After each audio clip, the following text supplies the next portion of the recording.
Recording in progress.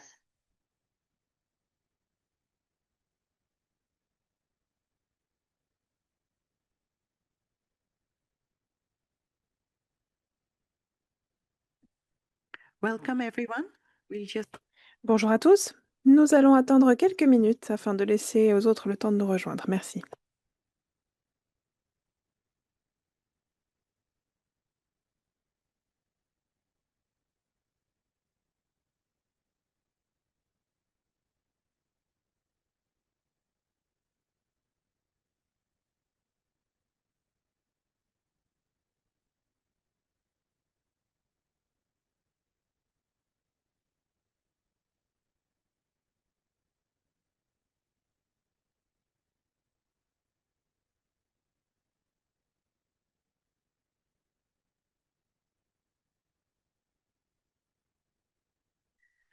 good morning, good afternoon, good evening. Bonjour, bel après-midi, bonsoir, bienvenue à tous à ce webinaire EpiWin sur les situations d'urgence et notamment sur le choléra dans le contexte humanitaire. Je m'appelle Supriya Bespora, je suis responsable de cette question. Nous savons tous à quel point le choléra est important. Plus de 80% des cas de choléra sont notifiés dans des contextes de crise. Étant donné que les crises se multiplient dans le monde, c'est un sujet qui revêt une importance croissante, raison pour laquelle nous organisons ce webinaire aujourd'hui. Nous avons des experts émanant de l'OMS qui évoqueront les expériences nationales, régionales et mondiales en se concentrant sur les enseignements à tirer d'un point de vue opérationnel. Nous avons également des collègues qui évoqueront leur contexte humanitaire. Et vous aurez également droit à des considérations et des réflexions d'ordre systémique. Nous espérons que suite à ce webinaire, vous aurez l'impression de disposer d'outils pratiques à utiliser au quotidien dans vos activités. Sans plus attendre, je souhaiterais vous présenter notre ordre du jour pour aujourd'hui. Le Dr Kai von Harbour, responsable d'unité pour la protection communautaire et la résilience au sein de l'OMS, vous fera quelques remarques liminaires. Puis nous entendrons Kaiyosuke Jezi, responsable technique pour le choléra, qui a également chapeauté l'équipe de gestion des incidents pour le choléra depuis le siège ici à Genève. Il présentera les principaux défis. Depuis la région, nous aurons Otim Patrick Ramadan, qui est chef du domaine de programme pour les ripostes en cas de situation d'urgence pour la région africaine de l'OMS. Il jouit d'une large expérience en ce qui concerne les situations d'urgence sanitaire et il présentera les enseignements à tirer d'un point de vue technique et opérationnel. Puis nous entendrons les expériences de pays, notamment celle du Soudan du Sud. Nous remercions le Dr Agui Kajuka Bategereza, responsable des situations d'urgence sanitaire. Et il évoquera l'expérience au sud de Soudan et ce qui a été fait d'un point de vue national. Ainsi, vous aurez une perspective 3 niveaux. Autre perspective de pays, nous entendrons le docteur Magloire Tampale Molbaye, qui récemment a mené une évaluation rapide en milieu communautaire pour le choléra au Tchad. Il évoquera donc le volet communautaire de ces activités afin que vous compreniez comment tout cela fonctionne. Et puis enfin, nous entendrons Yante Andrea King, responsable technique au sein de l'OMS pour la gestion des catastrophes, des crises humanitaires, afin de voir au-delà de l'aspect technique du choléra et tenir compte de l'éventail d'éléments connexes, les partenariats, l'accès, la logistique, etc. Tous ces éléments doivent s'articuler ensemble. Nous avons également la grande chance d'accueillir le Dr Gaza Arsi des opérations civiles humanitaires au niveau européen. Nous sommes très heureux de pouvoir compter sur le soutien d'ECHO pour ce webinaire. Il évoquera les priorités, les perspectives du point de vue donateur. Il y a un certain nombre d'exposés. Nous aurons le temps pour entendre quelques questions entre les exposés. Puis il y aura une séance de questions-réponses à la fin. J'espère que vous resterez parmi nous. Nous sommes toujours curieux de vous entendre. N'hésitez donc pas à vous présenter dans le chat, dans la boîte de dialogue. Cependant, pour les questions, veuillez les rédiger dans la boîte de dialogue questions-réponses, Q&A, afin que nous puissions en opérer un suivi.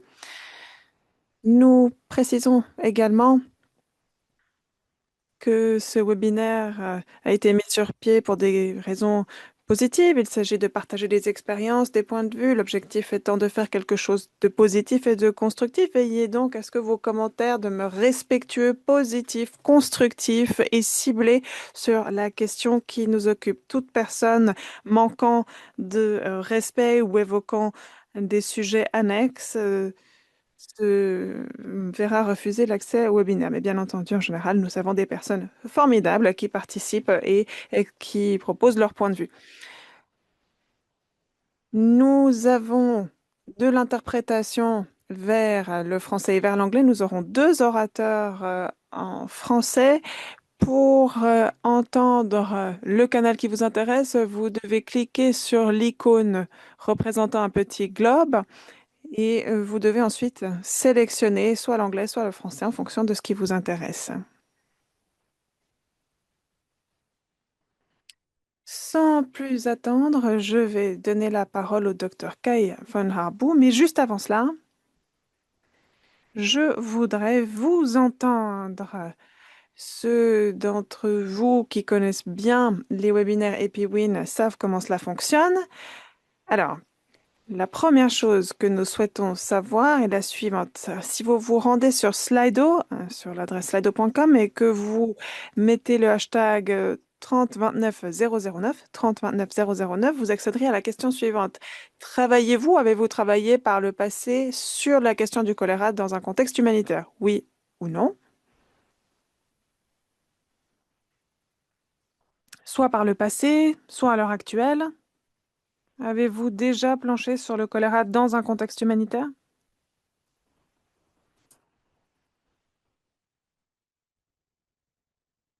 Bien, la majorité semble ne pas avoir d'expérience dans ce contexte, mais certains ont tout de même une expérience.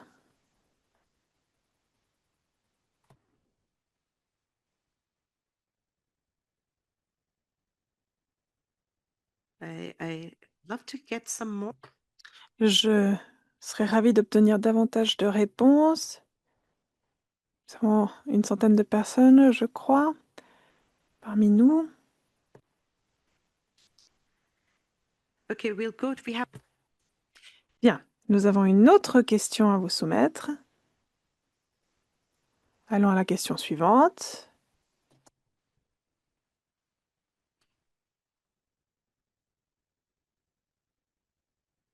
What do you think? Selon vous, quels sont les principaux défis à relever en ce qui concerne la prise en charge du choléra dans les contextes vulnérables et humanitaires? Nous aimerions savoir ce que vous pensez.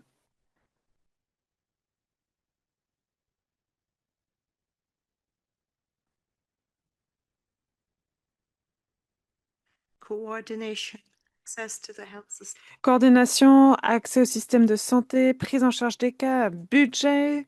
Nous voyons un certain nombre d'éléments, infrastructures adéquates en matière de traitement des eaux, RCCE, engagement communautaire, communication des risques, structure, accès à l'eau, hygiène.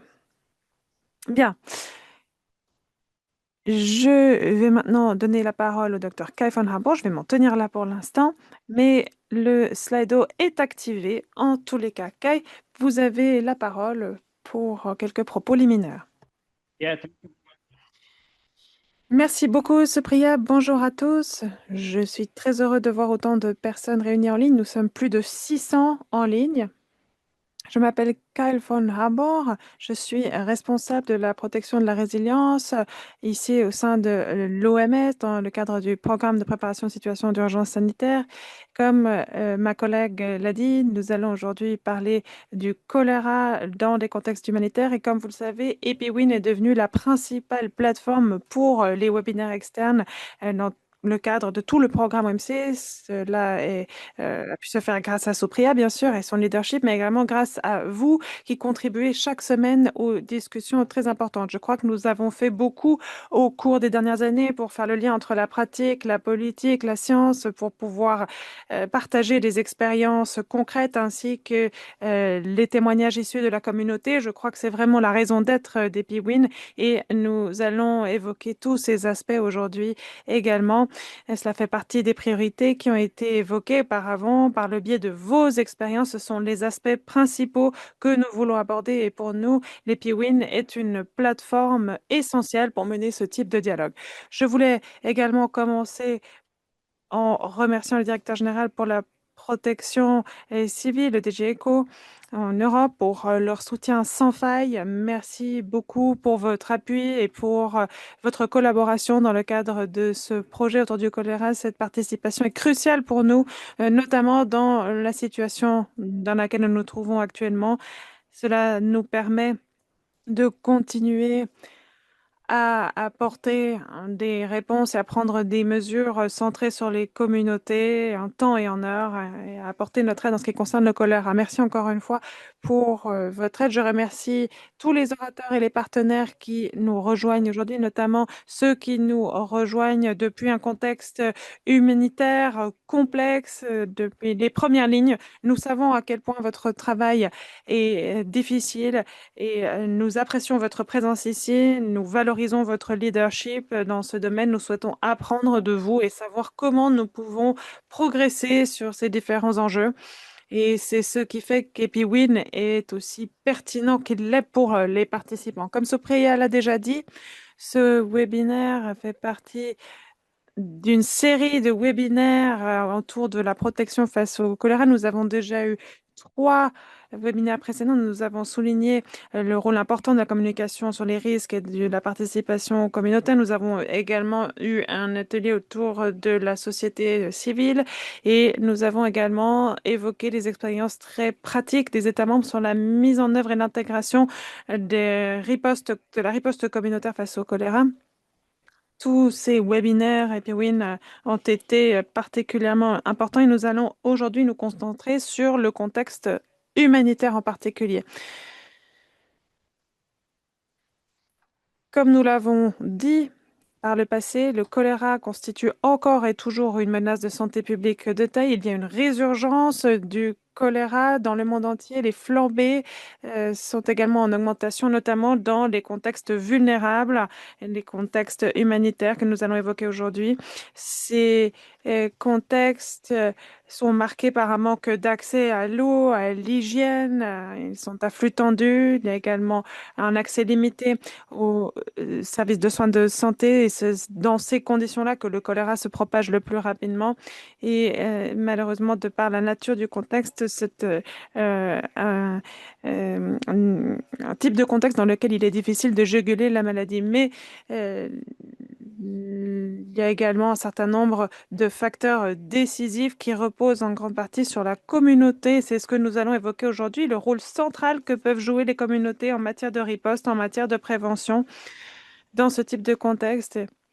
Et d'un point de vue protection, nous savons qu'une riposte efficace ne repose pas uniquement sur des interventions techniques, mais bien sur tous ces facteurs qui permettent une détection précoce au niveau communautaire.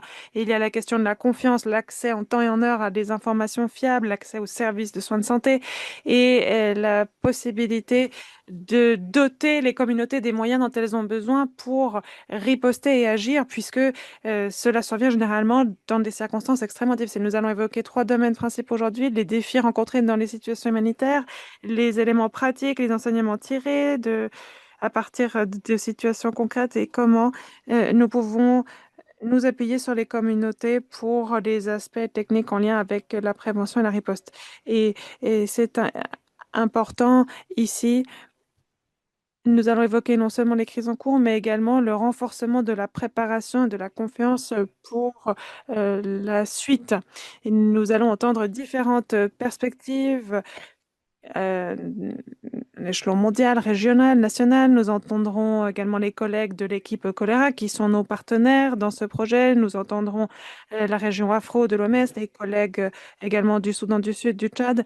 Et nous avons également développé le premier manuel pour accéder aux données factuelles pour la protection des communautés, notamment des évaluations rapides et cela peut être appliqué au Tchad et je me réjouis d'entendre le docteur Magloire sur l'expérience qu'il a pu avoir avec les 172 communautés qui ont été intégrées à ce projet. Nous allons en parler aujourd'hui. Nous allons également entendre parler nos collègues du nous allons également entendre les collègues pardon, du groupe sectoriel santé, les collègues issus d'autres branches et nous avons encore d'autres épisodes pour cette série qui sont prévus. Nous allons évoquer également d'autres sujets liés au programme d'urgence, mais comme je l'ai dit, il y aura 2 épisodes encore sur le choléra. Le prochain webinaire évoquera également les informations erronées, la lutte contre la désinformation. Et je vous remercie d'être là aujourd'hui. Je me réjouis d'ores et déjà de ce webinaire. Je vous redonne la parole. Merci beaucoup, Kai, pour cette introduction et merci d'avoir souligné à nouveau le rôle essentiel joué par les communautés. J'invite maintenant Kaies à nous en dire davantage sur la situation globale en matière de choléra. Kaies, vous avez la parole. Merci beaucoup, Supriya. Bonjour à tous. Bonsoir. C'est un plaisir que d'être ici et je m'associe à Kai pour vous remercier de votre présence. Je suis Kai Siketuse, je suis épidémiologiste au sein de l'équipe idoine au siège de l'OMS. Et l'année dernière, j'ai été responsable des incidents pour la riposte face au choléra depuis le siège de l'OMS. Diapositive suivante. Au cours des 10 prochaines minutes, je vais proposer une vue d'ensemble du choléra dans le contexte humanitaire. Tout d'abord, je vais vous présenter la situation d'un point de vue épidémiologique. Je vais expliquer comment le fardeau a évolué au cours des dernières années. Puis, je vais parler des contraintes d'un point de vue opérationnel et des adaptations au niveau de la riposte qui ont dû être mises en œuvre par l'OMS et les partenaires pour s'adapter. Puis, je conclurai en évoquant un certain nombre de points saillants à retenir. J'essaierai d'être concis, il y a beaucoup de choses à dire. Diapositive suivante. Je vais donc commencer par le détail. Ici, vous avez la répartition du choléra au niveau mondial au cours des 15 dernières années à peu près. Vous voyez que les tendances ont évolué de façon significative au cours des dernières années, en 2010 jusqu'en 2016. On voit qu'il y a eu une flambée extrêmement importante en Haïti suite au séisme. Et cela a été un des facteurs ayant contribué à la mise sur pied du partenariat pour la lutte contre le choléra. Il s'agit d'une cinquantaine d'institutions qui collaborent afin d'éliminer le choléra, de tenter d'éliminer le choléra. Ensuite, deuxième période 2017-2021, cette deuxième période a été marquée par une augmentation très nette des cas de choléra dans différents pays, notamment dans la région de la Méditerranée orientale, au Yémen, notamment en Afghanistan, qui à eux seuls ont représenté une large majorité des cas notifiés au cours de cette période. Puis, de 2022 à 2025, jusqu'à aujourd'hui, disons, c'est-à-dire la période post-COVID-19, cette période donc a été marquée par une résurgence de la maladie et l'on voit une augmentation continue du nombre de cas notifiés Les cas sont notifiés dans plusieurs régions de l'OMS et c'est la raison pour laquelle, en tant qu'organisation, nous avons décidé de conférer le grade numéro 3 en matière de situation d'urgence. Il s'agit du grade le plus élevé dans notre échelle de gradation des situations d'urgence. Et cela permet également de déclencher le concours de l'IMST, l'équipe chargée euh, de la gestion des situations d'urgence. Ce mécanisme permet de mobiliser des ressources, qu'elles soient financières, humanitaires ou autres, pour tenter de mettre en marche un processus permettant de juguler cette prolifération des cas. Comme je l'ai dit, l'objectif de ce webinaire est d'aborder le choléra dans le contexte humanitaire. Nous essayons donc de parcourir les données relatives au choléra issues des dernières années pour cartographier les zones dans lesquelles les cas de choléra surviennent. La Banque mondiale, chaque année, fournit une liste de pays classés comme étant en conflit, comme étant fragiles, vulnérables, soit d'un point de vue institutionnel ou d'un point de vue social. Nous avons donc pris cette liste de la Banque mondiale et nous avons essayé d'identifier quelle proportion des cas notifiés au cours des dernières années se situait dans des pays marqués par le conflit ou dans des pays dits fragiles.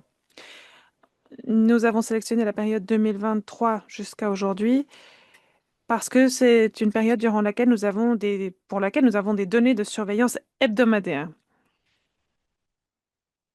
étant donné que nous avons mis en place ce système de gestion des incidents pour le choléra. Comme vous le voyez, la large majorité des cas notifiés depuis 2023, 75% des décès également notifiés depuis 2023, sont survenus dans des zones classées comme étant en conflit.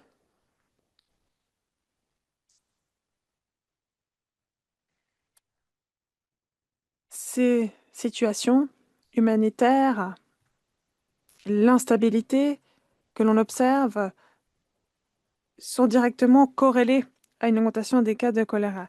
Et il y a une tendance à l'augmentation au cours des années. En 2023, vous voyez qu'il y avait quelques 4000 décès. En 2025, il y avait quelques 8000 décès imputables au choléra. Bien sûr, il est toujours difficile de comparer les décès et les cas au fil du temps, parce que les capacités en matière de notification changent, les pratiques en la matière changent également, mais il est tout de même important de pouvoir avoir cette vue d'ensemble pour pouvoir évaluer ces tendances globales en matière de mortalité, de morbidité. Diapositive suivante. Ici, nous nous sommes penchés sur les tendances en ce qui concerne les cas de choléra dans des contextes ayant notifié le plus grand nombre de cas entre 2024 et 2026. Et nous nous sommes concentrés sur 8 pays.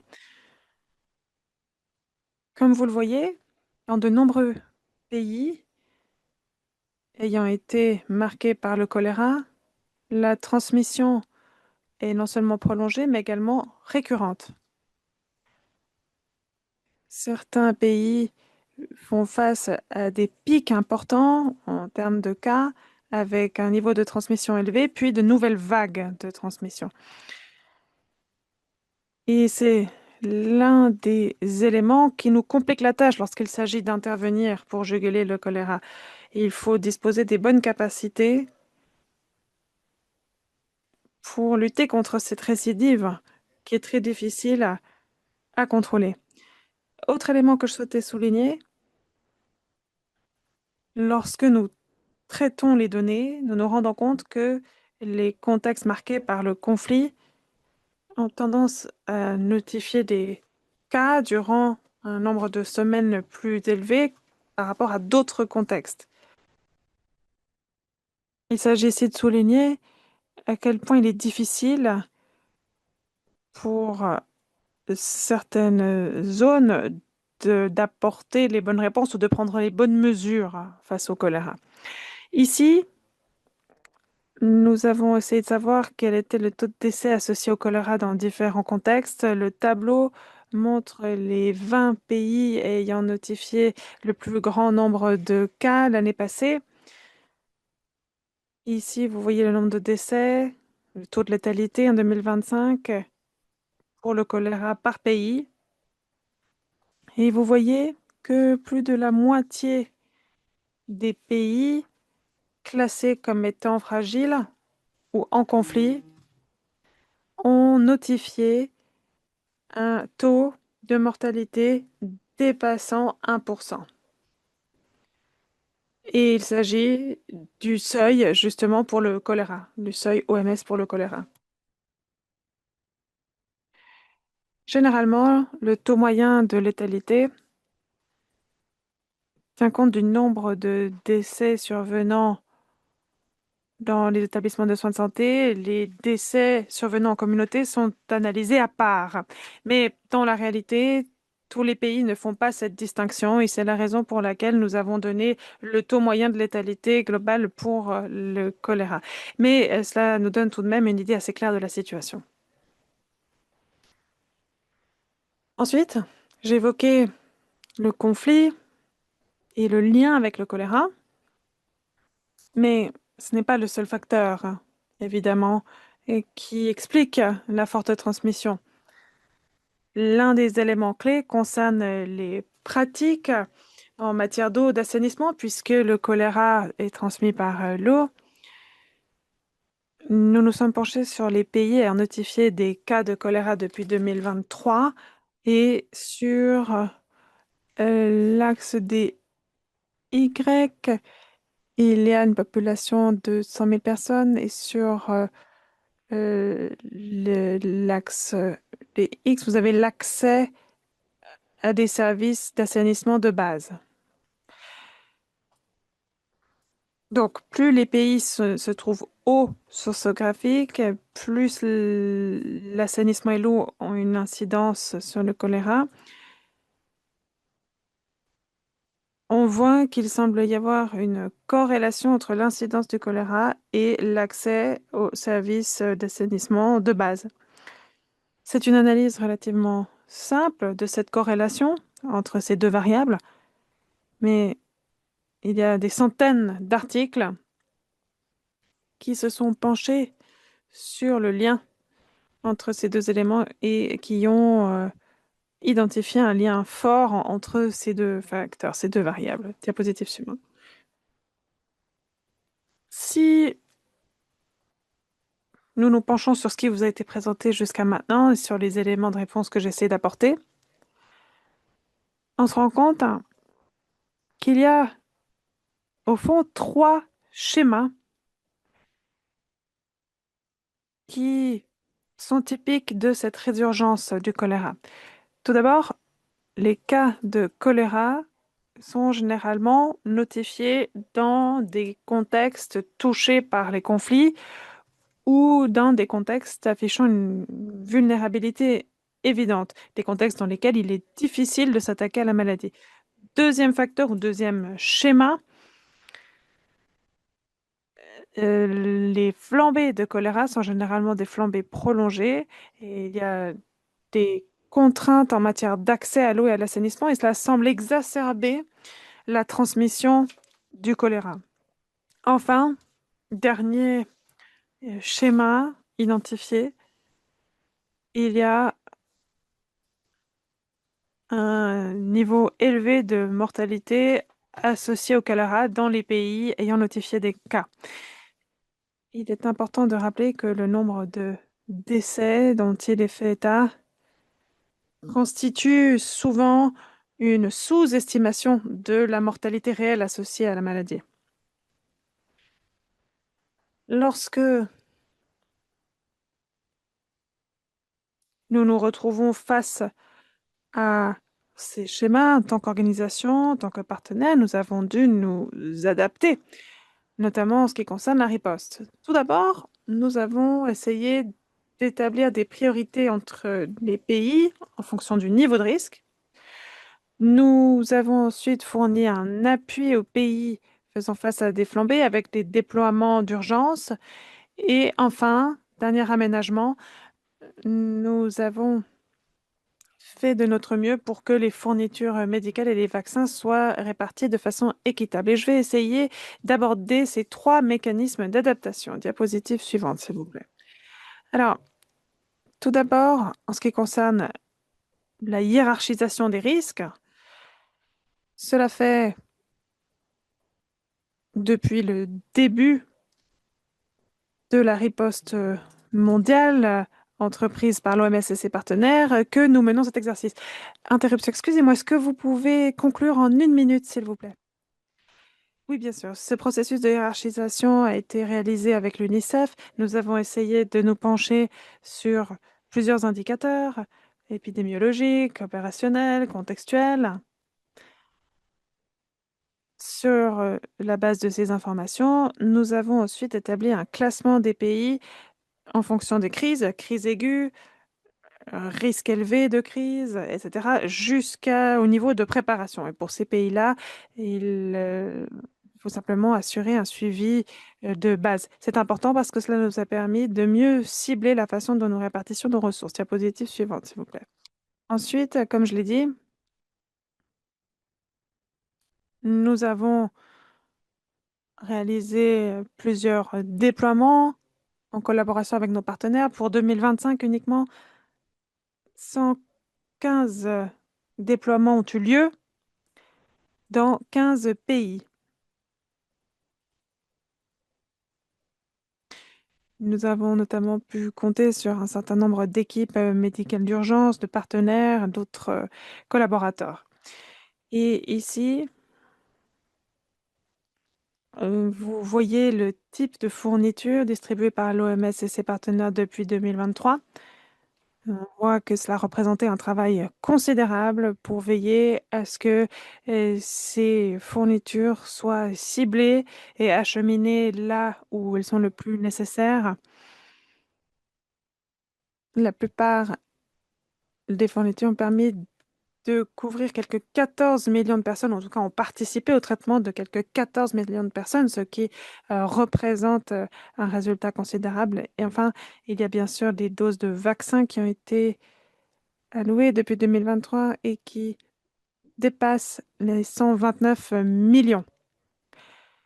Nous avons travaillé d'arrache-pied pour renforcer la production des vaccins anticolériques. Et nous avons également mis l'accent sur la vaccination préventive après 3 ans. Je pense que c'est un succès non négligeable pour toutes les parties impliquées. Diapositive suivante, et ce sera la dernière. Comme je l'ai dit, le choléra est intimement corrélé au conflit. Dans ce type de contexte, il y a une majorité de cas notifiés, une majorité de décès notifiés également. Il y a un taux de mortalité élevé dans ces zones. En tant qu'organisation et avec nos partenaires, nous avons réalisé un certain nombre d'activités pour résorber des goulets d'étranglement auxquels nous sommes en but, notamment en ce qui concerne les zones touchées par le choléra. Nous avons cherché à déployer de façon ciblée des experts lorsque c'était nécessaire. Puis, nous avons également distribué de façon adéquate les vaccins et les différentes fournitures suite à l'exercice de hiérarchisation. Voilà, je m'en tiendrai là. Excusez-moi de m'être exprimé un peu plus longtemps que prévu et je suis à disposition pour toute question. Thank you very much, Kaz, for that very comprehensive overview. Merci beaucoup pour ces informations très complètes et cette dernière diapositive qui résume bien l'ensemble des informations. Donc, j'invite maintenant le docteur Mouling Patrick à nous parler des défis opérationnels au niveau régional et des approches stratégiques en matière de choléra. Vous avez la parole, Patrick. Merci beaucoup. Donc, je vais vous afficher la présentation à l'écran.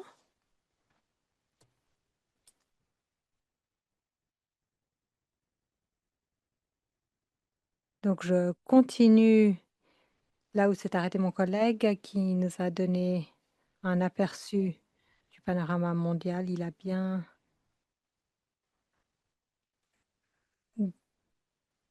donné des informations de base pour me permettre de continuer avec ma présentation. Donc je suis gestionnaire régional pour l'intervention de l'OMS au niveau de l'Afrique.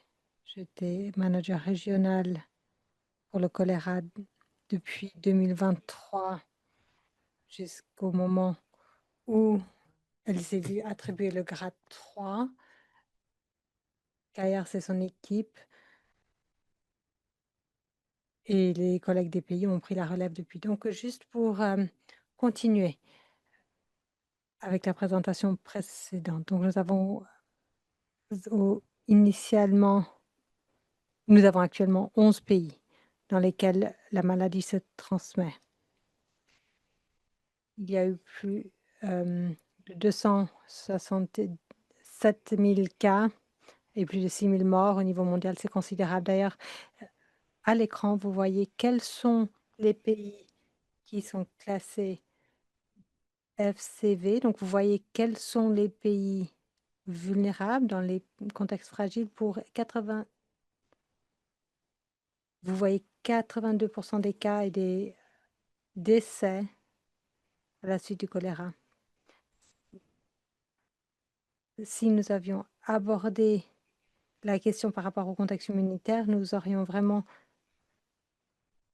abordé le choléra également parce que les décès viennent de ces contextes humanitaires. Donc, comme mon collègue le soulignait, dans certains pays, il y a une situation de déplacement en RDC, par exemple, à l'est du pays, avec de nombreuses personnes déplacées à l'intérieur du pays. Il y a le Sud-Soudan, il y a des déplacements à l'intérieur du pays, des rapatriés au Sud-Soudan et au Mozambique. Il y a eu ceux qui sont touchés par les inondations récentes, ainsi que par les conflits qui ont lieu dans le nord du pays. Donc, ce que nous constatons, c'est que dans la région, le contexte humanitaire est très complexe avec de nombreux risques qui se chevauchent. Donc, les interventions ne sont jamais isolées. Il y a toujours de nombreux défis à relever par les équipes lorsque nous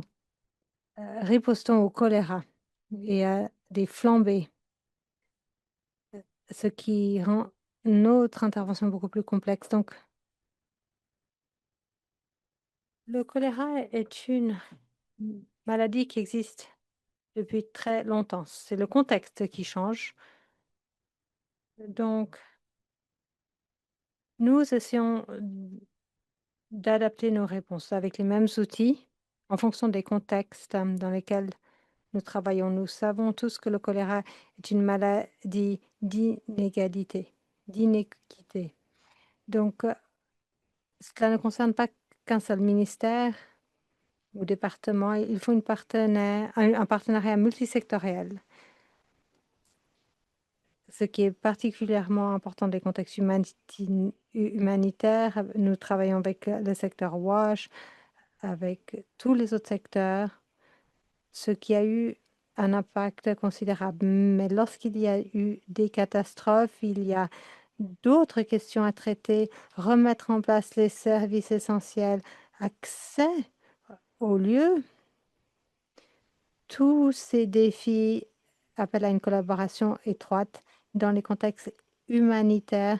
Nous avons et nous dépendons des capacités de coordination d'OCHA pour que les partenaires puissent tous intervenir. Ensuite, la décentralisation des soins. Je vais vous donner quelques exemples. Le choléra peut tuer en quelques heures, comme vous le savez. Donc, nous devons faire en sorte que la population dans les contextes humanitaires ait accès à un centre proche. Dans les contextes humanitaires, en général, les gens sont en fuite. Il n'y a pas d'installation sanitaire. Donc, nous devons avoir des CTC en place pour fournir les soins essentiels. Dans la plupart des contextes, au Sud-Soudan, au Tchad de l'Est, nous avons ce système EWAR qui a été mis en place pour remplacer les services de surveillance qui ne peuvent plus continuent leur travail en raison des conflits. Donc, nous devons intégrer toutes les interventions communautaires. C'est essentiel afin de rompre la propagation de la maladie. Donc, nous devons toujours mettre les communautés au centre des interventions lors de flambées communautaires. Donc, nous devons travailler avec différentes interventions, traiter l'eau, faire en sorte qu'il y ait les installations nécessaires pour les communautés. Nous devons donc faire en sorte que les installations soient disponibles aux populations pour les interventions critiques pour que nous puissions procurer les soins nécessaires. Nous devons également avoir accès aux fournitures médicales, aux lits, aux médicaments, aux fournitures, tout ce dont vous avez besoin pour des interventions rapides dans ces situations. Et en outre, il y a la question de la vaccination ciblée. Donc, avant de passer à la dose unique, à l'époque où nous avions un manque, une pénurie au niveau mondial, euh, la double dose était très utile dans les contextes humanitaires. Nous l'avons utilisée au sud du Soudan après le conflit en 2014, mais en raison des stocks mondiaux en baisse et de l'augmentation de la demande, nous sommes passés à la dose unique. Mais cette dose unique a quand même été très efficace et mon collègue vous en parlera tout à l'heure lorsqu'il parlera du Sud-Soudan. Et le RDC utilise également cette dose unique. Donc, quelques questions pour illustrer ce que nous faisons au niveau pratique dans les pays. Par exemple, dans l'est du Tchad,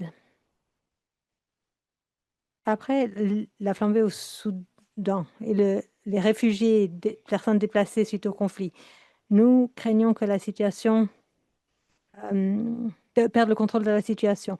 Et donc, en raison des inondations, nous avions du mal à accéder aux zones isolées et à fournir les soins aux patients en ayant besoin. Donc, le ministère a travaillé avec l'OMS et avec les partenaires pour décentraliser les soins au niveau communautaire. Donc, nous avons mis en place 50 différents centres pour permettre aux personnes d'avoir immédiatement accès aux soins en cas de besoin. Et dans ces situations avec des personnes déplacées, nous manquons souvent de personnel sanitaire formé. Il est important donc de renforcer les compétences. Plus de 200 agents de santé ont été formés dans ces zones pour faire en sorte d'avoir le personnel nécessaire pour ces zones de soins mobiles. Donc, vous voyez dans le tableau à droite les résultats cliniques. À la semaine 36, nous avions, entre la semaine 36 et la semaine 40, nous avons pu faire baisser le taux de mortalité de 20 à 1 et le nombre de cas de 433 à 143. Donc, mes collègues vous en parleront en plus de détails tout à l'heure lorsqu'ils parleront de la situation communautaire. Mais ce que je veux souligner, c'est que la décentralisation des soins et l'implication de la communauté était vraiment essentielle pour atteindre ces résultats. Si l'on prend le cas de la Mozambique, le Mozambique met en place la riposte et la stratégie de surveillance adaptive, ce qui a très bien fonctionné dans ce pays. Ils ont eu des problèmes d'inondation à la suite desquels ils ont eu une augmentation du nombre de choléra. Donc, ils ont ciblé leurs interventions communautaires avec une surveillance adaptive. Car si nous ne réagissons pas rapidement, le taux de létalité augmente. Donc, en raison des inondations, la plupart des outils de surveillance n'étaient plus étaient hors service et donc ils ont travaillé avec acharnement pour mettre en place des unités de surveillance avec d'autres outils et ils ont déployé des équipes d'intervention rapide et tout ceci a eu un impact considérable. Nous avons pu de cette manière réduire de manière importante le taux de transmission et pu améliorer les résultats cliniques. Le Mozambique a maintenu le taux à moins de 0,1%, ce qui est remarquable en raison du contexte dans le pays. Ensuite, un autre cas intéressant, c'est l'Éthiopie. Comme vous le savez, en Éthiopie, la flambée dure depuis longtemps. La situation a été difficile en raison du conflit, d'inondations.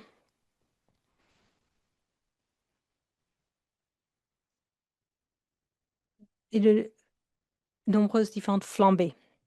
Donc, la plupart des flambées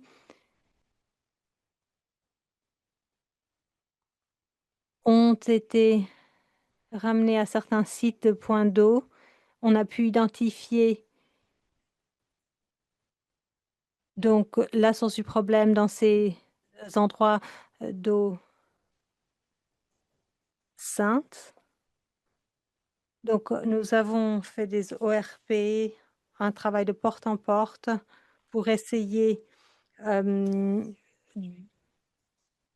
réduire la transmission. Donc, sur la carte, vous voyez les progrès réalisés entre 2024 et 2025, 2026.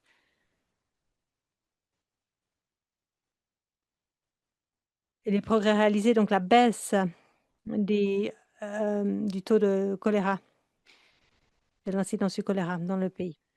Ensuite, je vais finir. Donc, ce qui est important, c'est la gestion des soins appropriés, engagement de la communauté, communication sur les risques et des mesures ou des actions anticipatives. Dans les contextes comme en RDC, il faut anticiper en fonction des saisons, en fonction des conflits.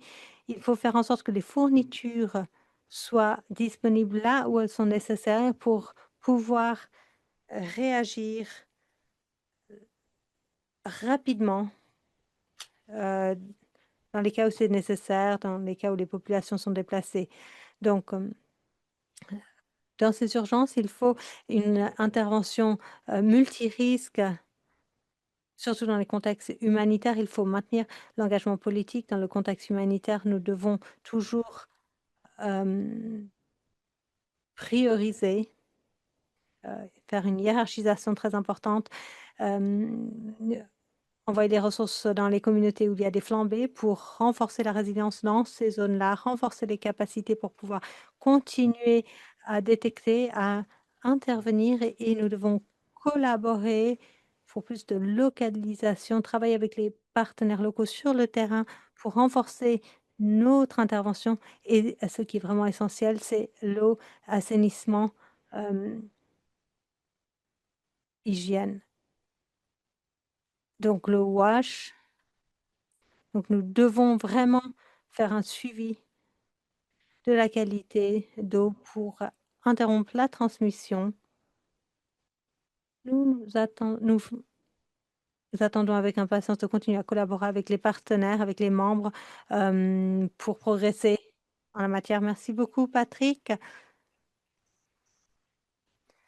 C'était vraiment très intéressant. Et nous avons pris note des 6 principaux enseignements.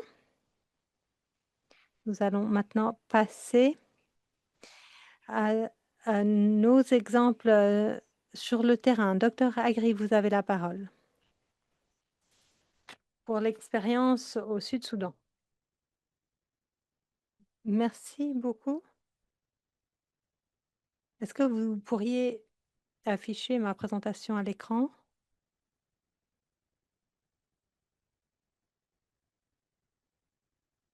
Merci beaucoup, Supriya. Bon après-midi à tous. Je suis le dirigeant de l'équipe préparation et riposte aux urgences pour l'équipe au Sud-Soudan. C'est un plaisir pour moi pour vous parler des enseignements pratiques et des synergies multisectorielles dans la riposte au choléra. Ce qui est important de comprendre, c'est que le choléra ne se répand pas en raison d'un manque de connaissances, mais en raison de la lenteur des actions qui ne sont pas assez rapides, pas assez précises, pas suffisantes. Et nous l'avons appris très clairement au Soudan avec une des pires flambées de l'histoire. Elle a commencé en septembre 2024 et nous continuons à combattre cette flambée. Il ne s'agit pas que de chiffres. Il faut la confiance avant les traitements, la rapidité avant de passer à l'échelle. Et l'eau, assainissement et hygiène doivent continuer à travailler avec nous en tout temps, pas en parallèle. Nous avons remarqué d'emblée que nous ne pouvons pas que vacciner, nous occuper de l'assainissement ou engager la communauté de manière isolée. Nous avons compris très rapidement qu'il fallait une approche multisectorielle. Nous devions faire intervenir toutes les équipes différentes ensemble avant même que le choléra ne se présente à nous. Donc au Sud-Soudan, cette première flambée était un véritable orage. Nous avons un environnement propice au choléra. Tous les facteurs étaient là. Le choléra était importé d'autres pays touchés par des conflits. Le choléra n'est pas originaire du Soudan. Mais nous avons donc, en raison de ces conflits, eu nous aussi une flambée qui s'est propagée à d'autres États. Désolée de vous interrompre, mais devons-nous tourner la page dans votre présentation? Oui. Donc, nous avons ensuite eu ce conflit au Sud-Soudan avec des personnes déplacées, plus de 2 millions de personnes déplacées, les réfugiés, les rapatriés, les services sont très faibles, les services de santé sont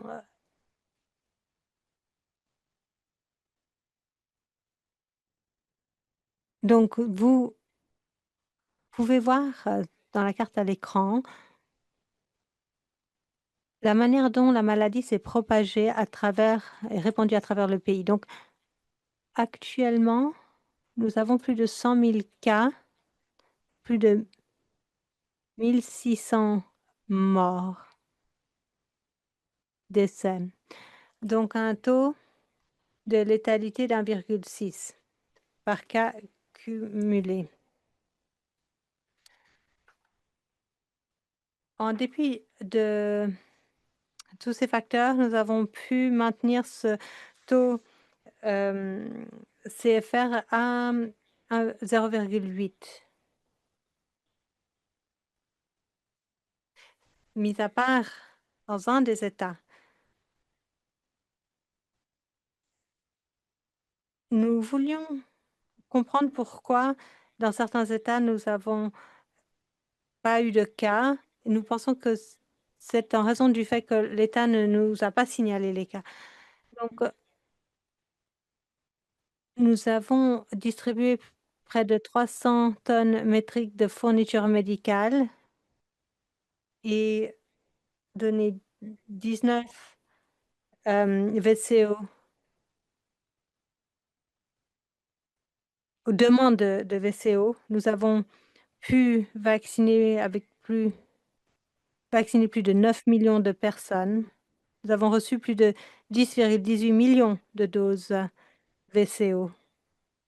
Et nous avons immédiatement constaté les résultats après la vaccination. Dans les 14 jours après la vaccination, nous avons constaté qu'il n'y avait plus aucun cas signalé dans les zones où les personnes avaient été vaccinées. Il y a autre chose que j'aimerais évoquer.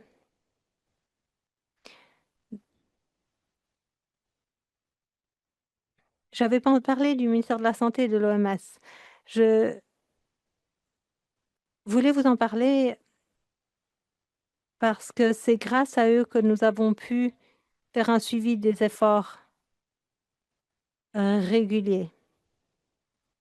Donc, j'aimerais saisir cette occasion pour remercier également les nombreux partenaires qui ont contribué de manière très importante également à la préparation et à l'intervention et à la riposte. C'est grâce à leur collaboration et coopération que nous avons réalisé les progrès que vous voyez à l'écran. Donc, cela dit,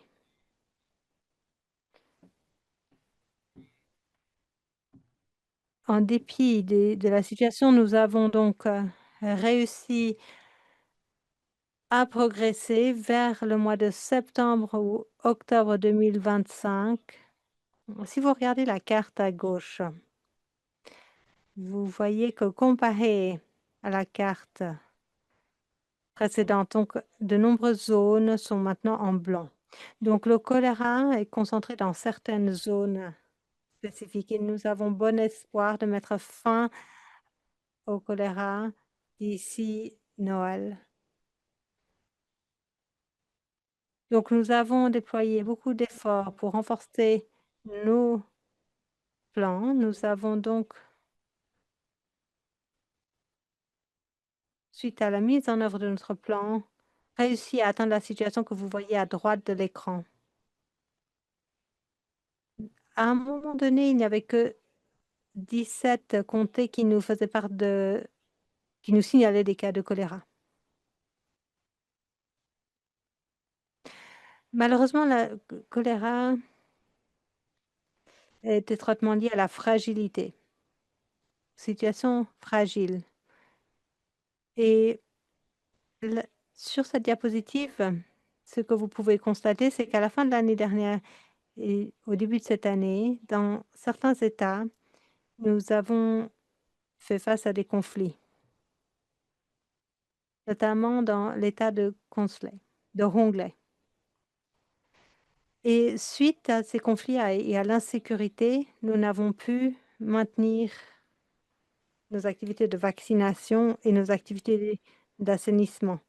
Donc les centres n'ont pas pu continuer leur travail. Les personnes ont été déplacées, donc il y a une pénurie de services. Et ce qui doit être noté, c'est que le taux de létalité, le taux de létalité qui avait progressé,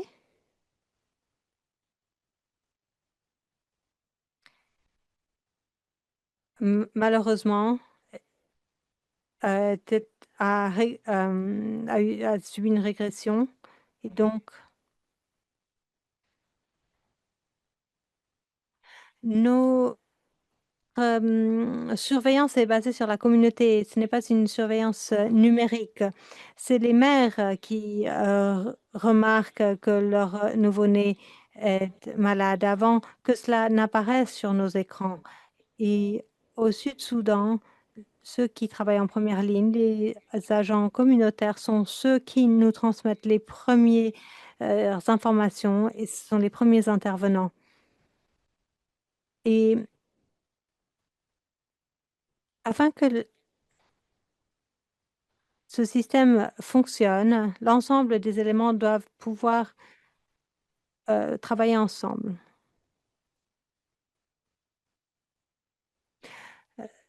Et donc, nous devons autonomiser, nous ne travaillons pas seuls, nous collaborons avec le ministère de la Santé, des partenaires. D'ailleurs, nous sommes le principal fournisseur de fournitures médicales.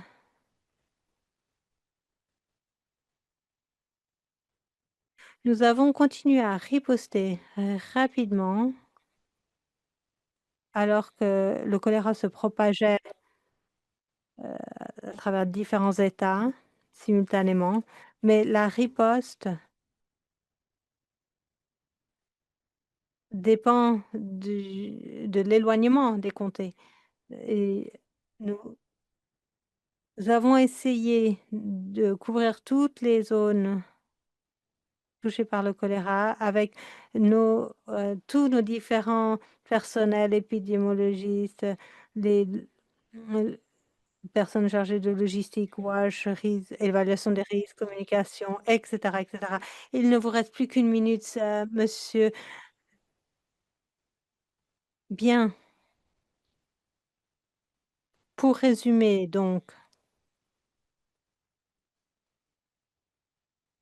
je dirais qu'en conclusion, le choléra ne progresse lorsque le WASH et la santé ne sont pas menés conjointement. Nous devons regarder comment réduire la létalité, gérer les risques,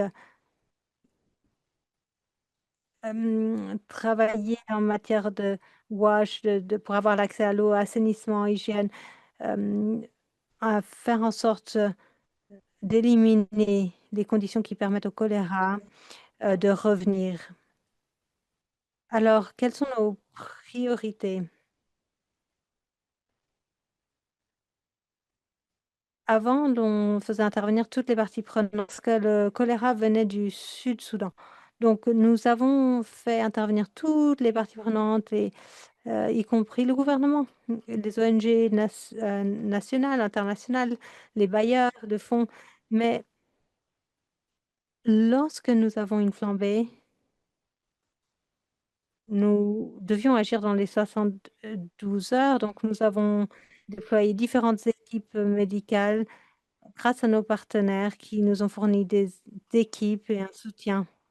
Par rapport aux activités qui doivent être déployées au cours de la première semaine, eh bien, il nous fallait faire intervenir tous ces partenaires. Ensuite, il faut résoudre les problèmes par rapport à l'assainissement, renforcer les équipes de première intervention et faire en sorte d'agir de manière multisectorielle. Donc, pour résumer, nous avons été très touchés par le choléra, mais nous savons également à présent que nous sommes plus robustes. Nous avons un meilleur système de surveillance, plus de confiance communautaire et plus de chances de notre côté de réduire l'incidence de toute prochaine flambée de choléra à l'avenir. Donc, désolée, j'ai été très rapide car je manquais de temps, mais j'aurai plus d'informations à vous donner si besoin. Donc, aimeriez-vous nous montrer votre dernière diapositive car je crois que l'on n'a pas parcouru toute la présentation.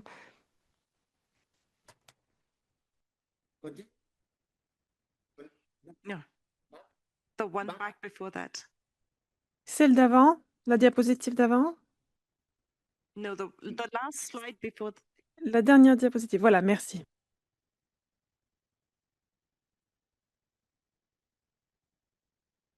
Ici, il s'agissait du financement. On ne peut pas opérer en silo. De nombreux partenaires ont participé à la riposte d'un point de vue financement. Par exemple, ECHO s'est montré très généreux et ils nous ont aidés du point de vue opérationnel. Nous avons eu besoin de personnel. FCDO nous a fourni une aide en nature par le biais de personnel, des partenaires prêts à intervenir. Et cela a permis d'intervenir alors qu'il y avait un déficit de financement dû au retrait américain. Ce type d'appui nous a permis d'intervenir. Et il y a encore une diapositive. Voilà, ici, voilà les principaux enseignements tirés. Je voudrais juste mentionner cela. La confiance constitue le premier système de surveillance. La communication permet de renforcer une responsabilité collective. Il faut pouvoir expliquer les choses et nous pensons que chacun a son rôle à jouer. Il faut également déclencher des alertes en temps et en heure. Au Soudan du Sud, nous recevons quelques 40 alertes par jour et nous vérifions toutes les alertes et nous devons interagir tous ensemble. Nous ne pouvons pas agir seuls. Je vous remercie. Merci, docteur Apuy. J'invite maintenant un orateur, Dr Magloire, à nous parler d'évaluation au sein de la communauté. Le docteur Magloire va s'exprimer en français. Pour ceux d'entre vous qui écoutent l'anglais, je vous laisse aller sur le petit globe et sélectionner l'anglais si vous souhaitez entendre l'anglais. Merci.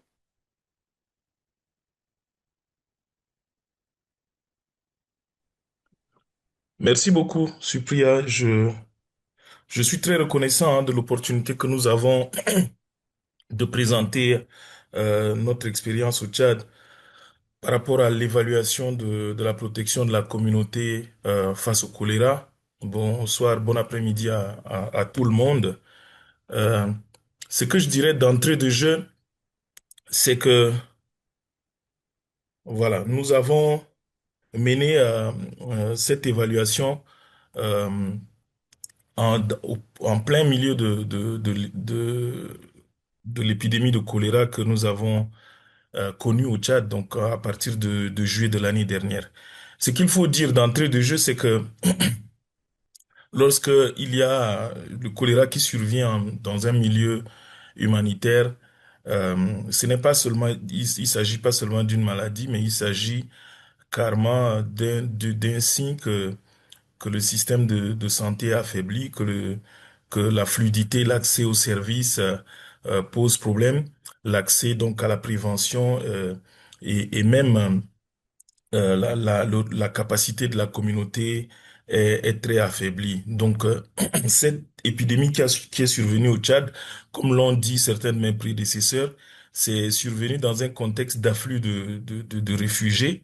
Il y a eu en tout, à partir de 2024, 1,2 million réfugiés et retournés qui sont venus du Soudan en raison du conflit. Et cette épidémie donc est survenue dans un contexte où c'était la saison des pluies, c'était la période culturelle, et puis on a une zone qui est assez faible en matière de système de santé. Les épidémies sont récurrentes. Dans cette même zone, nous avons connu déjà une épidémie de chikungunya, de dengue, d'hépatite E, euh, et la rougeole, par exemple, qui est endémique. On ne parle même pas du palu, qui est endémique depuis quelques années. Et donc, c'est dans ce contexte que le choléra a ressurgi et cette vulnérabilité s'est fait ressentir donc au décours de de l'épidémie.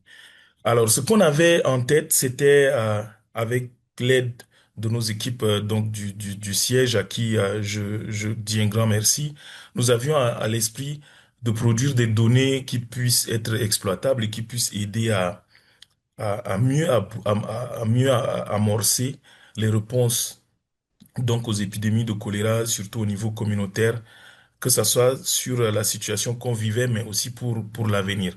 Donc, on avait opté pour on a cherché à avoir des connaissances donc sur les attitudes, sur les pratiques, sur la perception même des communautés par rapport au risque, par rapport à l'épidémie, sur leur accès à l'information. Est-ce que l'information était disponible, la communication qui était dans la zone, est-ce qu'elle était assez suffisante? Et puis surtout du niveau de préparation des communautés. Nous avons opté pour une étude donc qui est qualitative et nous étions une équipe, hein, nous étions entourés, donc, comme je le disais, de l'équipe CREC du siège et aussi d'une collègue qui est arrivée d'une organisation partenaire, donc le Global Outbreak Alert and Response Network, qui était venu sur le terrain avec qui on est allé à l'Est et dans ces zones, nous avons travaillé ensemble avec les communautés. Mais le ministère de la Santé en question n'est pas resté de côté. Nous avons travaillé avec l'Institut national de santé publique du Tchad, mais aussi avec le Centre opérationnel des urgences de santé publique. Donc c'est avec à peu près une centaine, donc 172, à peu près une dizaine d'agents de l'INSAPT, donc l'Institut national de santé publique, que nous avons pu nous rendre et faire cette évaluation. Cette évaluation a été effectuée grâce à un outil de l'OMS. Donc, il y a un outil qui a permis de réaliser cette évaluation. Et nous avons opté à le faire non seulement dans les zones qui connaissaient le choléra. Effectivement, en ce temps, le choléra est arrivé sur un camp qu'on appelle le camp de Dougui. Et on l'a retrouvé d'ailleurs sur des réfugiés qui faisaient des mouvements pendulaires. Étant au Tchad, ils font des sauts de temps en temps au Soudan et ils reviennent. Il y a eu un cas qui a été trouvé au niveau du camp. Mais avec la mobilité des populations, les cas se sont retrouvés dans d'autres zones aussi. Donc, on a inclus les cas qui avaient un contexte environnemental, un contexte social, un contexte communautaire un peu différent. Mais nous avons aussi ajouté des zones à risque comme des zones urbaine. Donc, on a dû prendre une zone urbaine qui n'avait pas connu de cas, mais nous avons quand même mené l'étude là pour pouvoir être sûr que nous sortons des données qui puissent aider dans tous ces contextes à prévenir à arrêter déjà l'épidémie et à prévenir les prochaines. Donc, nous avons procédé par trois méthodes principalement. Magla, 3 more minutes. Ah, 3 voilà. minutes. Donc, nous avons procédé par interview, nous avons procédé par observation, nous avons aussi procédé par des discussions avec des groupes, mais aussi avec des personnes clés. Et nous avons eu quelques résultats qu'il fallait qu'on partage avec vous ici. C'est que les populations connaissent le choléra, les populations sont motivées. Ça, c'est des choses positives qu'on a pu constater. C'était des boosters à la protection de la communauté. Les populations étaient très engagées à répondre avec les partenaires par rapport à cette épidémie. Il y a eu une très forte adhésion, donc il y a eu une belle perception de la vaccination contre le choléra, mais il y a aussi une belle perception du leadership que le ministère avait et puis des ONG qui avaient entouré les communautés pour répondre à ça. Il y avait des messages clairs aussi que la communauté elle-même relayait. Mais il y avait quelques freins. Donc ces freins, c'était notamment la mobilité interne dans la frontière, hein, là les allers-retours, la faiblesse des infrastructures WOSH, l'automédication, le recours tardif un peu aux soins, et puis il y avait aussi un abandon des mesures parce que dans beaucoup d'endroits, lorsqu'ils ont appris qu'il y avait des cas qui diminuaient, ils se sont mis, tout le monde hein, dans la communauté a commencé à laisser tomber les mesures. C'est aussi important de relever dans les résultats que nous avons trouvé quelques aspects qui étaient très flagrants et qui étaient nécessaires de changer immédiatement. On a attiré l'attention des autorités par rapport à ça. C'était les retards initiaux, comme ils l'ont évoqué ici, l'insuffisance des infrastructures WOSH. Et puis la question de la confidentialité est un vrai problème aussi dans ces contextes par rapport au choléra. Dans les structures où on prend en charge, les gens ne veulent pas, rien que comment on vient prendre quelqu'un chez lui, on désinfecte sa maison. Les gens trouvent que c'est très stigmatisant. Et puis, le personnel n'était pas très formé, surtout sur des aspects donc d'entretien, sur des aspects éthiques, sur la relation avec les patients. Il y a aussi des écarts qu'on a pu noter, c'est-à-dire que ce que les politiques et les directives disaient et ce que les gens vivaient dans la communauté. Pratiquement, on parlait de la gratuité des soins, mais dans les communautés, eux, ils disent qu'ils ont des difficultés parce qu'il y a des coûts indirects qu'ils doivent débourser. Ça contribue un peu à retarder l'accès aux soins. Il y a aussi les messages nationaux qui arrivent très peu au niveau des communautés et qui ne sont pas très adaptés parce que parfois les langues ne sont pas les mêmes. On a fait des affiches en français et arabe, alors que dans beaucoup de communautés différentes, les gens ne parlent que leur langue. Donc le meilleur moyen de les atteindre, c'était plutôt leur leader, voilà. Donc la question des mesures d'hygiène, dans la période quand le choléra est arrivé, les communautés ont dit, ont constaté que les prix ont flambé, les prix du savon, les prix de, de, de, de, du Javel, donc des SRO, ces prix ont flambé, alors que les partenaires n'arrivaient pas à en donner en tout le monde et assez. Il y a des zones où ça a failli même entraîner des bagarres, des arrachages entre les mains des partenaires. Et c'est clair que on parle de la participation communautaire au niveau central, mais en réalité sur le terrain, euh, elle n'est pas structurée. Les communautés veulent agir, mais les communautés ne sont pas structurées. C'est pourquoi on s'est dit, le mieux c'était d'avoir des structures qui sont pérennes, qui sont durables déjà avant qu'il y ait ce genre d'épidémie. Et en termes de recommandations, donc pour finir, c'est que nous avons recommandé de mettre la communauté au centre de ces réponses-là et de les préparer à suffisamment avoir des dispositifs communautaires avant les événements de santé publique. Renforcer la CREC pendant les urgences, ce qui n'est pas très souvent évident lorsque on fait la première réaction. Et puis, la réponse, elle est multisectorielle, comme le disent les autres. Il faut absolument qu'il y ait les autres secteurs comme l'eau, l'hygiène, l'assainissement qui s'associent à nos réponses. Nous avons tenu à aller restituer ces résultats au niveau des communautés, comme dans les images que vous voyez. Il y a des zones dans lesquelles nous avons pu aller physiquement discuter des résultats que nous avons trouvés avec les autorités sanitaires, avec les communautés.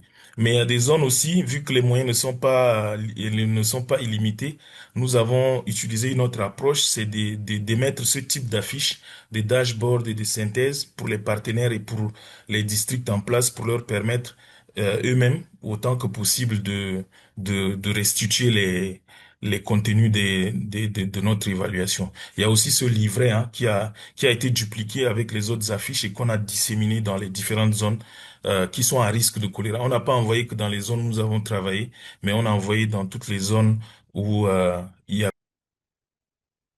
des cas de choléra. Sorry, Voilà. Maglo, we have to. Okay.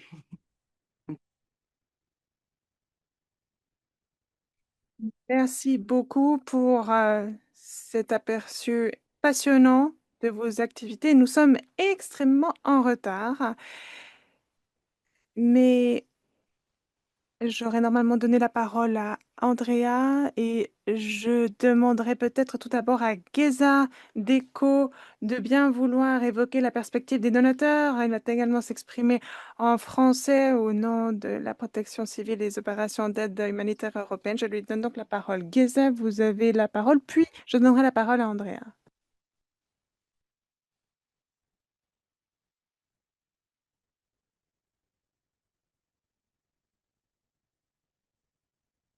If you could stop sharing your screen, Michael. Est-ce que vous pourriez mettre fin au partage d'écran, s'il vous plaît? Merci.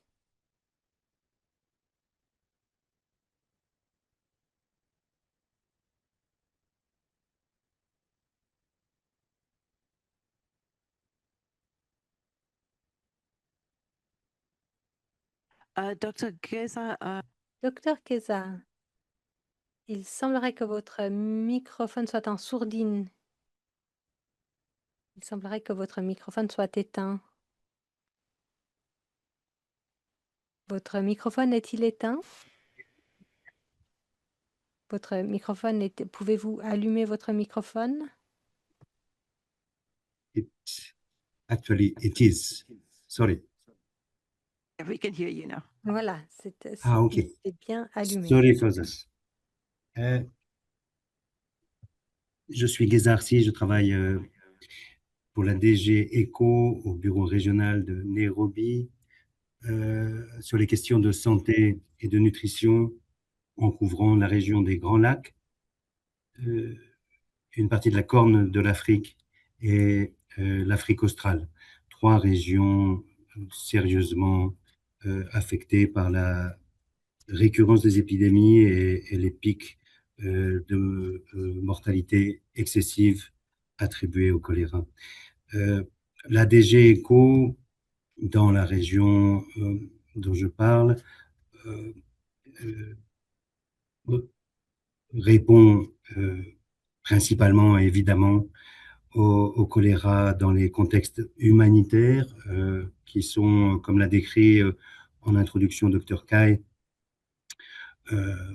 des environnements où les populations en situation de vulnérabilité excessive et extrême souffrent d'insécurité, d'accessibilité, de manque d'accessibilité aux soins, et dans des environnements où les services et les moyens sont indisponibles ou en souffrance. Et donc, pour évoquer une question posée par le professeur Azouz dans le chat, il nous semble en tout cas important de maintenir des capacités d'urgence, même si elles sont par essence intrinsèquement limitées euh, dans le temps et dans leur ambition. Elles ont un objectif clé majeur qui est de limiter la mortalité, l'incidence des, des cas et en particulier des décès dans ces environnements déjà fortement affectés. Pour cela, la DG ECO dispose de certains instruments, qu'on appelle le plan humanitaire, le plan d'implémentation humanitaire, qui sont des plans géographiques pour couvrir des pays ou des ensembles de pays. Ce sont des plans annuels qui intègrent qui permettent de financer un certain nombre d'actions, limitées dans le temps, généralement une année ou deux, qui intègrent et font la promotion de la flexibilité des réponses et des capacités d'urgence à travers certains mécanismes, les mécanismes de réponse rapide, les crisis modifiers, les modificateurs de crise, et puis aussi, dans le cadre de ces HIP, un certain nombre de projets plus spécifiques cherchent à répondre à des épidémies qui, par leur ampleur ou par les difficultés auxquelles font face les populations et les services de santé, c'est le cas notamment de la RDC, où nous finançons un projet plus spécifique, essentiellement destiné à renforcer les capacités de CATI, mais aussi ces mêmes activités de CATI sont évidemment éclairées par l'épidémiologie, renforcées par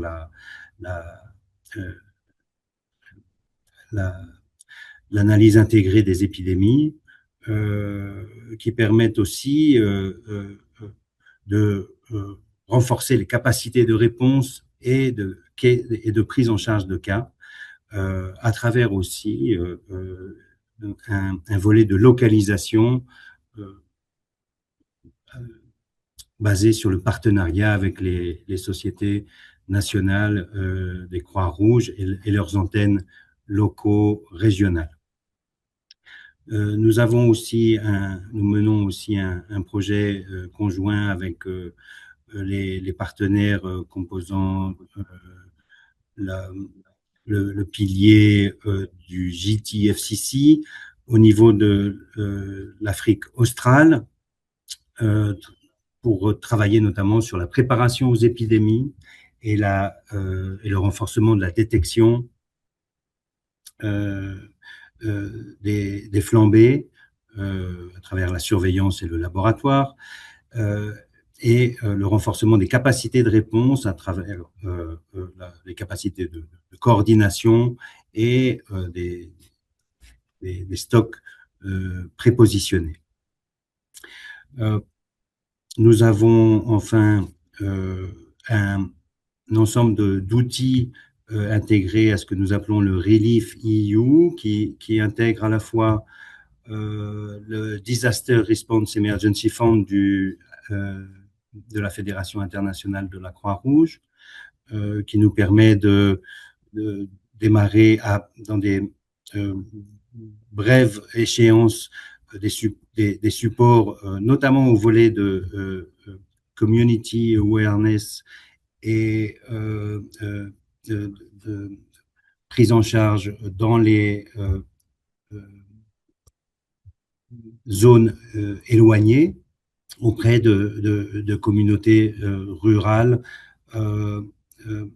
affectées par les flambées.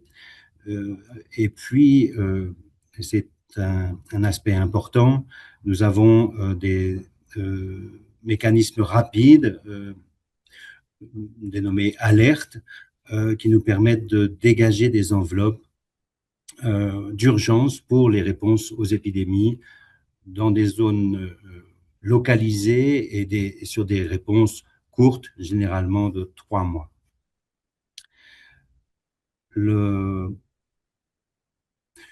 Cela peut être aussi évoqué rapidement. Nous avons travaillé ces dernières années sur un stock d'urgence avec UNICEF Supply Division à Copenhague pour maintenir un stock d'intrants et de kits d'urgence choléra au vu des difficultés récentes ces dernières années pour maintenir des capacités et des kits en nombre suffisant face à la flambée affectant de plus en plus de pays. Nos axes privilégiés d'investissement dans le cadre de ces ripostes portent sur le renforcement des mécanismes de coordination et de management de l'information épidémiologique pour guider les actions plus efficientes. Et nos axes d'intervention, plus concrètement, nos axes de soutien aux interventions des acteurs portent en particulier sur l'amélioration de la prise en charge des cas et l'amélioration de l'accès à l'eau à usage domestique et de la sanitation. Dans ce cadre, nous sommes bien sûr de plus en plus invités à travailler notamment sur les problématiques d'approvisionnement en intrants essentiels pour la prise en charge des cas, mais aussi pour le traitement de l'eau à usage domestique. Et aussi sur les renforcements des services pour améliorer la capacité de prise en charge. Nous portons une attention sur ces renforcements de services à tous les niveaux, au niveau bien sûr des unités et des centres de traitement des cas, mais aussi des centres et des unités de traitement de l'eau. Bien sûr, au niveau des communautés, où nous apprécions beaucoup travailler sur la formation, l'outillage et la mise à disposition d'intrants des travailleurs de santé communautaires pour favoriser non seulement la surveillance communautaire, l'information des communautés, notamment sur les mécanismes de présentation rapide des cas dès les premiers symptômes, et puis bien sûr aussi sur les systèmes de référence depuis les niveaux communautaires vers le niveau primaire et éventuellement secondaire pour les cas compliqués. Il nous semble important de souligner que la prise en charge des comorbidités dans le management des cas est important. Nous avons tous l'expérience de traitement de cas cholériques avec un paludisme sous-jacent qui, bien sûr, vient compliquer le tableau clinique et mettre en péril la guérison rapide. Et il faut travailler sur l'intégration du traitement de ces comorbidités qui permettent aussi de limiter la mortalité excessive dans les centres de traitement. La prise en charge décentralisée donc est multisectorielle à travers les collaborations entre partenaires, les partenaires de l'eau, hygiène, assainissement, les partenaires de la coordination humanitaire. I'm sorry, Dr. If you could. Excusez-nous, docteur Arsi, pourriez-vous peut-être Bien sûr, terminer c'était mes derniers rapidement? mots. Merci. Et la réponse coordonnée nous semble capitale pour optimiser les réponses rapides et leur efficience. Je vous remercie.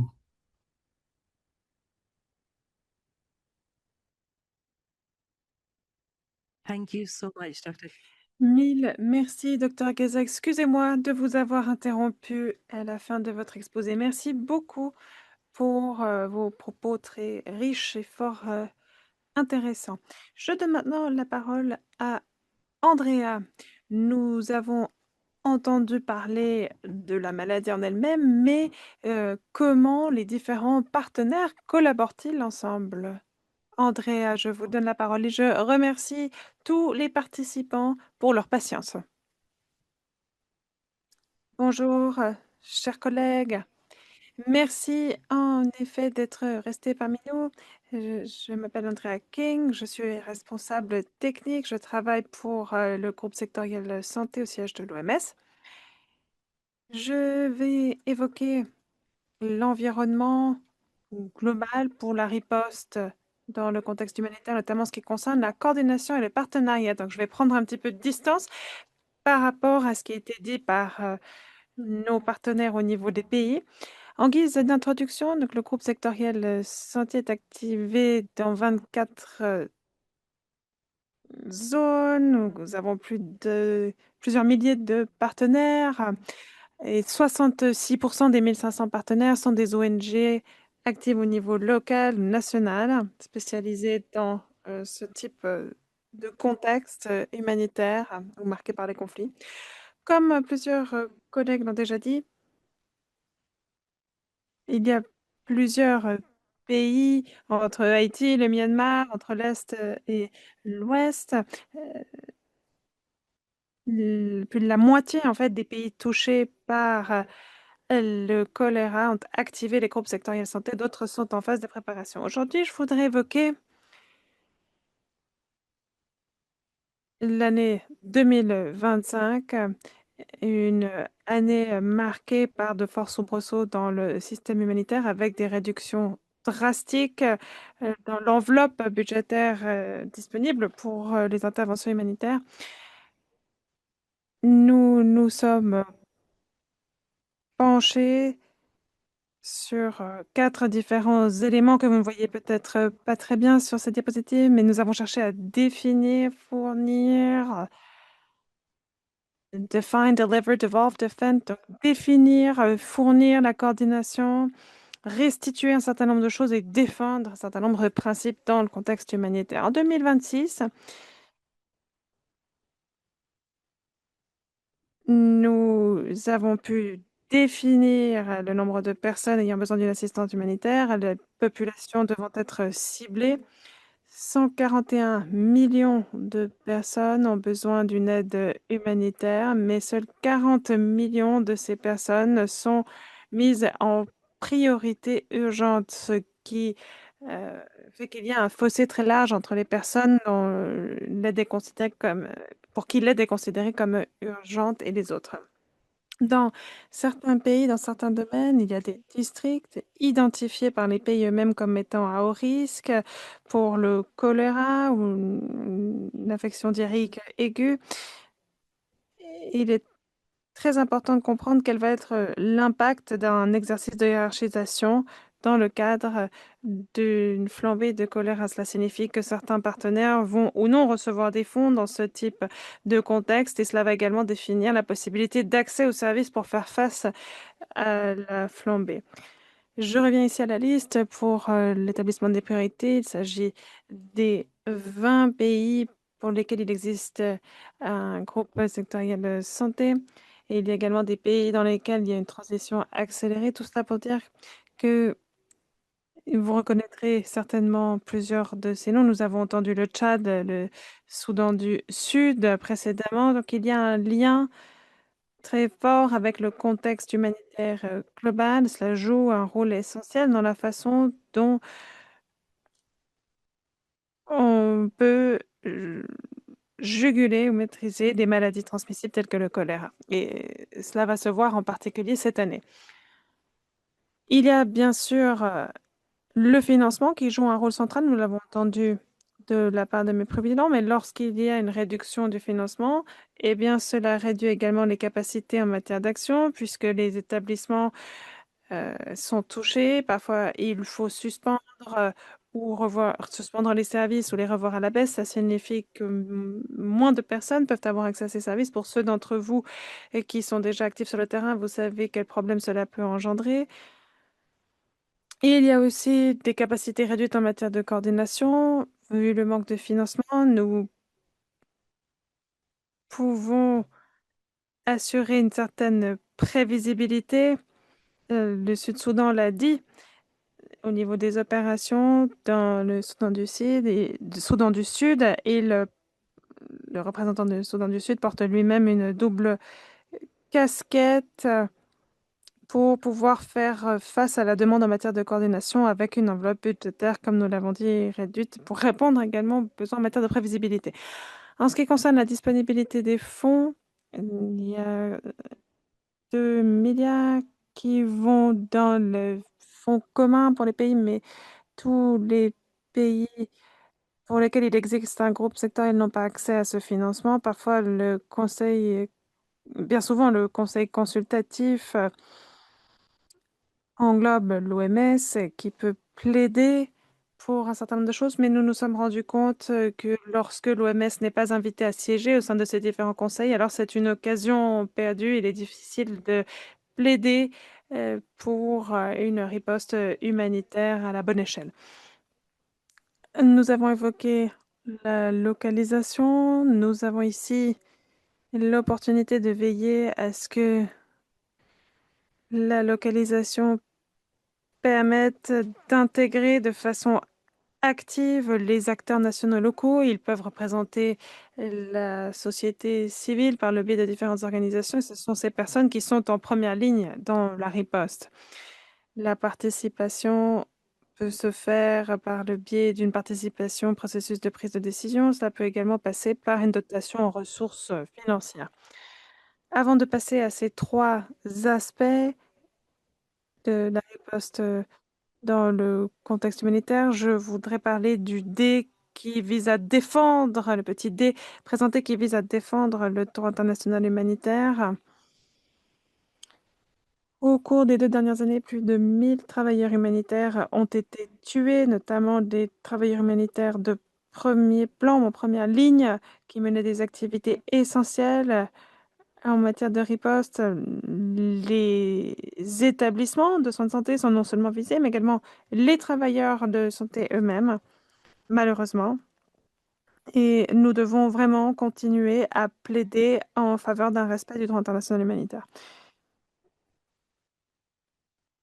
La riposte humanitaire se situe à la confluence de plusieurs chocs. Il y a les conflits, le changement climatique, il y a des déplacements. Et les opérations au niveau des pays, les partenaires doivent gérer cette pléthore d'événements. Au milieu de tout cela, comment définir des priorités, des mesures clés en matière de riposte pour lutter contre le choléra? Je vais vous donner 3 pistes. Tout d'abord, il y a la coordination, la riposte du point de vue opérationnel et puis bien sûr les orientations techniques qui doivent être respectées. Pour ce qui est de la coordination, nous plaidons pour un exercice de hiérarchisation au sein d'un secteur ou du groupe sectoriel santé en fonction de ce qui est disponible, sachant qu'aucune de ces ripostes ne se fait de façon isolée. Il faut bien sûr assurer une coordination étroite avec les autorités de santé au niveau national et local, avec les différents acteurs. Mais le fait de disposer d'une équipe de pays permet de mener une action multisectorielle, ce qui est nécessaire dans le cas du choléra, puisque il faut travailler sur ces deux pôles que sont la santé et l'eau. Donc, le fait de disposer d'un cadre prioritaire coordonné permet vraiment de changer la donne, et je crois que nous l'avons entendu de la bouche de différents orateurs. Il faut également renforcer sa présence d'un point de vue personnel, et je vois que le temps qui m'est imparti arrive à échéance. Il faut pouvoir disposer de fonds dans le cadre d'un fonds d'urgence, soit pour des actions en amont, soit pour des actions en réaction, tout en privilégiant une approche multisectorielle. Il faut que les partenaires puissent également non seulement avoir les capacités, mais également avoir les accès nécessaires. Et enfin, dernier élément, mais non des moindres, beaucoup d'entre vous ont évoqué la nécessité de veiller à ce que les différents secteurs travaillent de concert, et j'aimerais attirer votre attention sur un certain nombre de cadres d'orientation technique qui sont à disposition et qui sont vraiment ciblés pour le contexte humanitaire. Il y a le cadre opérationnel conjoint entre la santé et les groupes sectoriels qui s'occupent de l'assainissement et de l'eau. C'est une orientation, un cadre opérationnel qui a fait ses preuves, qui est extrêmement utile et qui est disponible en ligne, de même que l'autre publication qui est montrée ici. Voilà, je me dépêche. Je remercie toutes les personnes qui participent à des actions humanitaires et je vous souhaite une excellente fin de journée. Merci, au revoir.